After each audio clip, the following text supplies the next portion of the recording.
உயிர்த்தெழுந்த இயேசு கிறிஸ்துவின் வல்லமை ஊழியங்கள் வழங்கும் வசனப் பெட்டகம். இயேசுவே கர்த்தர். இயேசுவையே தேவன் ஆண்டவரும் கிறிஸ்துவுமாக்கினார். இயேசுவே ராஜாதி ராஜா, கர்த்தாதி கர்த்தா. கிறிஸ்துவே மரித்தோர் மேலும் ஜீவனுள்ளோர் மேலும் ஆண்டவர். கிறிஸ்துவே போதகரும் ஆண்டவருமாயிருக்கிறார். வசனப் பெட்டகத்தின் இன்றைய தின கருப்பொருள் விடுதலை. விடுதலை விடுதலை விடுதலை.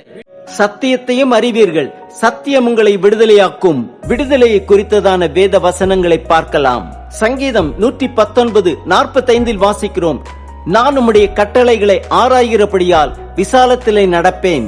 சங்கீதம் 118:5 வாசிக்கிறோம், நெருக்கத்திலிருந்து கர்த்தரை நோக்கி கூப்பிட்டேன், கர்த்தர் என்னை கேட்டருளி விசாலத்திலே வைத்தார். ஏசாயா 61:1 வாசிக்கிறோம், கர்த்தராகிய தேவனுடைய ஆவியானவர் என் மேல் இருக்கிறார், சிறுமைப்பட்டவர்களுக்கு சுவிசேஷத்தை அறிவிக்க கர்த்தர் என்னை அபிஷேகம் பண்ணினார், இருதயம் நொறுங்கொண்டவர்களுக்கு காயம் கட்டுதலையும் சிறைப்பட்டவர்களுக்கு விடுதலையையும் கட்டுண்டவர்களுக்கு கட்டவிழ்த்தலையும் கூறவும் அவர் என்னை அனுப்பினார். யோவான் 8:36 வாசிக்கிறோம், ஆகையால் குமாரன் உங்களை விடுதலையாக்கினால் மெய்யாகவே விடுதலையாவீர்கள். அப்போஸ்தலர் 13:39 வாசிக்கிறோம், மோசேயின் நியாய பிரமாணத்தினாலே நீங்கள் எவைகளினின்று விடுதலையாகி நீதிமான்களாக்கப்படக்கூடாதிருந்ததோ, விசுவாசிக்கிறவன் எவனும் அவைகளினின்று இவராலே விடுதலையாகி நீதிமான்களாக்கப்படுகிறான் என்று உங்களுக்கு தெரிந்திருக்க கடவது. ரோமர் 8:2 வாசிக்கிறோம், கிறிஸ்து இயேசுவினாலே ஜீவனுடைய ஆவியின் பிரமாணம் என்னை பாவம் மரணம் என்பவைகளின் பிரமாணத்தினின்று விடுதலையாக்கிட்டே. ரோமர் 6:22 வாசிக்கிறோம், இப்பொழுது நீங்கள் பாவத்தினின்று விடுதலையாக்கப்பட்டு தேவனுக்கு அடிமைகளானதினால் பரிசுத்தமாகுதல் உங்களுக்கு கிடைக்கும் பலன், முடிவோ நித்திய ஜீவன். ரோமர் 6:18 வாசிக்கிறோம், பாவத்தினின்று நீங்கள் விடுதலையாக்கப்பட்டு நீதிக்கு அடிமைகளானீர்கள்.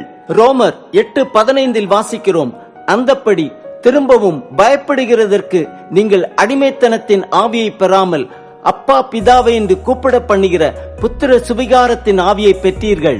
ரோமர் 8:20 வாசிக்கிறோம், அதேனென்றால் சிருஷ்டியானது அழிவுக்குரிய அடிமைத்தனத்தினின்று விடுதலையாக்கப்பட்டு தேவனுடைய பிள்ளைகளுக்குரிய மகிமையான சுவாதீனத்தை பெற்றுக் கொள்ளும்.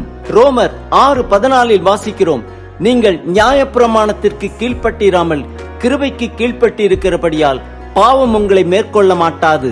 2 கொரிந்தியர் 3:17 வாசிக்கிறோம், கர்த்தரே ஆவியானவர், கர்த்தருடைய ஆவி எங்கேயோ அங்கே விடுதலையும் உண்டு. 2 கொரிந்தியர் 3:18 வாசிக்கிறோம், நாம் எல்லாரும் திறந்த முகமாய் கர்த்தருடைய மகிமை கண்ணாடியிலே காண்கிறது போல கண்டு ஆவியாயிருக்கிற கர்த்தரால் அந்த சாயலாகத்தானே மகிமையின் மேல் மகிமை அடைந்து மறுரூபப்படுகிறோம். 1 கொரிந்தியர் 9:19 வாசிக்கிறோம், நான் ஒருவருக்கும் அடிமைப்படாதவனாய் இருந்தும் நான் அதிக ஜனங்களை ஆதாயப்படுத்திக் கொள்ளும்படிக்கு என்னைத்தானே எல்லாருக்கும் அடிமையாக்கினேன்.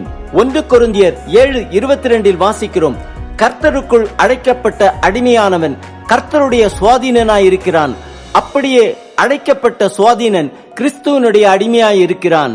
1 கொரிந்தியர் 6:12 வாசிக்கிறோம், எல்லாவற்றையும் அனுபவிக்க எனக்கு அதிகாரம் உண்டு, ஆகிலும் எல்லாம் தகுதியாயிராது, எல்லாவற்றையும் அனுபவிக்க எனக்கு அதிகாரம் உண்டு, ஆகிலும் நான் ஒன்றிற்கும் அடிமைப்பட மாட்டேன். கலாத்தியர் 5:13 வாசிக்கிறோம், சகோதரரே, நீங்கள் சுவாதீனத்திற்கு அழைக்கப்பட்டீர்கள், இந்த சுவாதீனத்தை நீங்கள் மாம்சத்திற்கு ஏதுவாக அனுசரியாமல் அன்பினாலே ஒருவருக்கொருவர் ஊழியம் செய்யுங்கள். கலாத்தியர் 5:1 வாசிக்கிறோம், ஆனபடியினாலே நீங்கள் மறுபடியும் அடிமைத்தனத்தின் நுகத்துக்குட்படாமல் கிறிஸ்து நமக்கு உண்டாக்கின சுயாதீன நிலைமையிலே நிலை கொண்டிருங்கள். எபேசியர் 2:8 வாசிக்கிறோம், கிருபையினாலே விசுவாசத்தை கொண்டு ரட்சிக்கப்பட்டீர்கள், இது உங்களால் உண்டானதல்ல, இது தேவனுடைய ஈவு.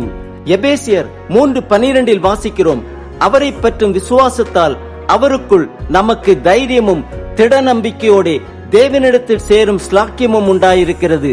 கொலோசையர் 1:21 வாசிக்கிறோம், முன்னே அந்நியராயும் துர்க்கிரியைகளினாலே மனதிலே சத்துருக்களாயும் இருந்த உங்களையும் பரிசுத்தராகவும் குற்றமற்றவர்களாகவும் கண்டிக்கப்படாதவர்களாகவும் தமக்கு முன் நிறுத்தும்படியாக அவருடைய மாம்ச சரீரத்தில் அடைந்த மரணத்தினாலே இப்பொழுது ஒப்புரவாக்கினார்.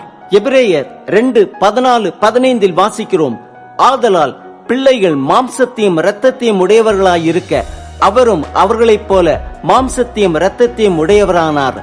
மரணத்துக்கு அதிகாரியாகிய பிசாசானவனை தமது மரணத்தினாலே அழிக்கும்படிக்கும் ஜீவ காலமெல்லாம் மரண பயத்திலே அடிமைத்தனத்திற்குள்ளானவர்கள் யாவரையும் விடுதலை பண்ணும்படிக்கும் அப்படியானார்.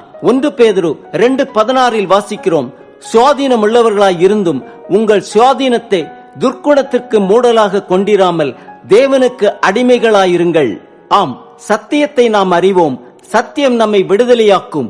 ஜீவ காலமெல்லாம் மரண பயத்தினாலே அடிமைத்தனத்திற்குள்ளானவர்கள் யாவரையும் விடுதலை பண்ணும்படிக்கு கர்த்தராகிய இயேசு கிறிஸ்து அந்த கல்வாரி சிலுவையில் தம்முடைய மரணத்தினாலே நம்முடைய மரண பயத்தை அழித்தார். கர்த்தரே ஆவியானவர். கர்த்தருடைய ஆவி எங்கேயோ அங்கே விடுதலையும் உண்டு.